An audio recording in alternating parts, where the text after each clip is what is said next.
Hi everyone, I'm Mark and this is What's Brewing. We're sitting down for part 2 of our interview with Seth Deville. But before we get into it, let's go ahead and roll that beautiful B-roll.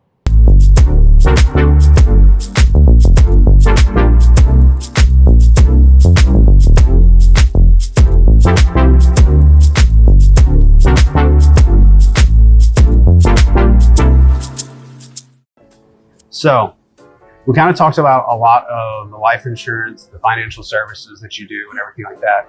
But I kind of want to know, what are some things that you like to do for fun? I love to hunt, fish. I love working out and spending time with my family. That's one of the biggest things, is being able to spend time with my wife and my little girl. So, spending time with your little girl, you said in the last episode, you said she was 4 years old. She's going to be 4. So they're going to be 4? That's awesome. What are some of the fun things you guys like to do together? Play-Doh. She loves to paint. She loves jumping on her trampoline. She loves picking acorns. Picking acorns? Yes. Just being a little girl. Gotcha. So you and your wife, how long have you all been together? We started dating in 2008, and we got married in 2009 on my dad's birthday. Oh. That's awesome. Was your dad at the wedding? Oh, yes. He was? He was.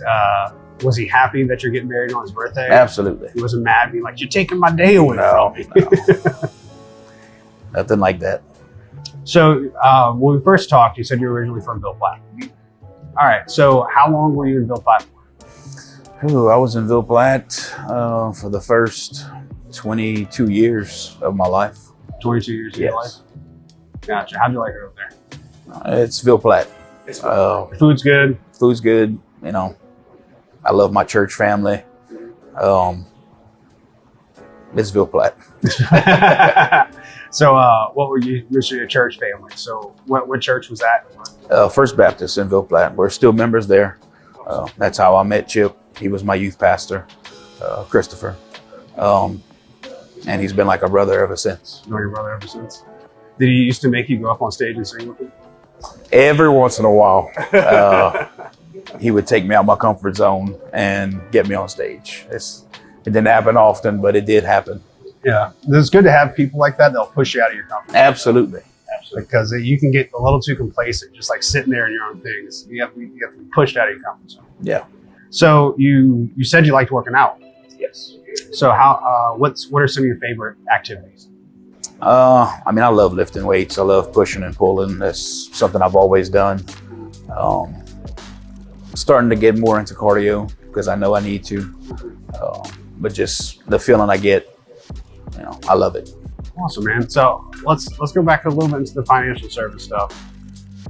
Besides mainly life insurance, what are some of the other areas that are covered within what y'all do? We offer auto and home. We offer discounts on home security.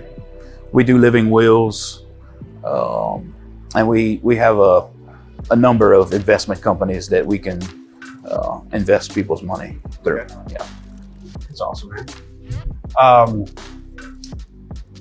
Let's get into the investment part a little bit, because that's kind of like where my life's been taking me recently. And so when it comes to some of the investment stuff where y'all doing that you guys are helping with, where are some of those areas specifically that y'all help set up? Our company focuses on mutual funds. Okay. There's other accounts that we offer, but we focus mostly on mutual funds. So we didn't talk about this in the first part. How long have you been doing this for? I just made a year with the company.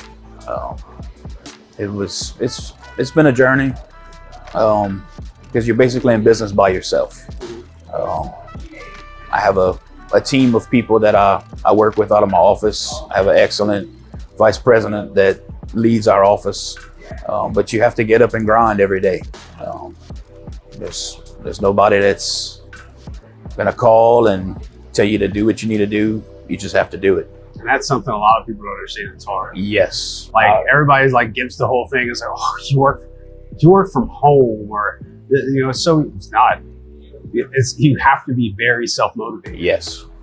What are some of the struggles that you might have for that self-motivation? Self-motivation, just starting this company, I had never worked by myself. I've always worked for someone. I've always had someone tell me what time to be there, what to do.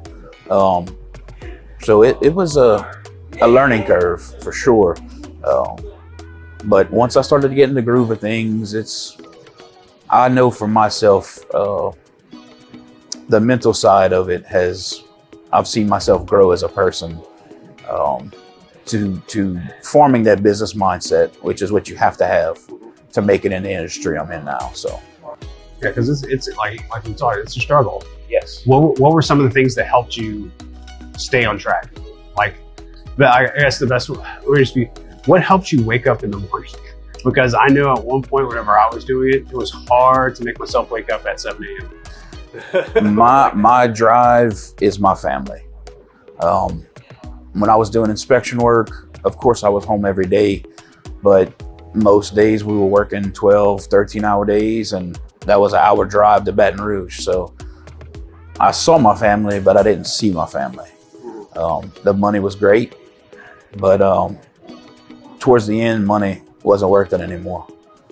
Giving up family time and family freedom just wasn't worth it. But now my drive is my family, to be able to continue spending the time that I get to spend with them, but still being able to provide like I'd like to.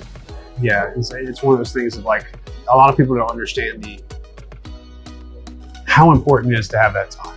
Yes. Going back to what we were talking about in episode 1, the part 1 of this, where we're talking about, it's life insurance, it's, preparing for that time you're not with your family. That's just so important, is also being able to do a job to where you can have time for this, and so I bet you that was probably a beautiful shift. It was. It's when the pandemic started, we were in a place financially that I didn't have to go back to work right away. So I did something that I had never had the chance to do, which was spend as much time as I wanted with my wife and my little girl. Small things, being able to feed my little girl breakfast in the morning, tuck her in at night, which may sound crazy to some people, but I wasn't able to do those things prior to getting into the industry I'm in now.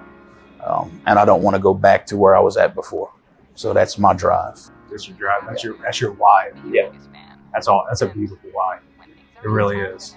It's good. It's good to hear that. It's good to hear that not only did you take your why and make it like, your driving force for you as a person, but your why also extends into the type of work that you do.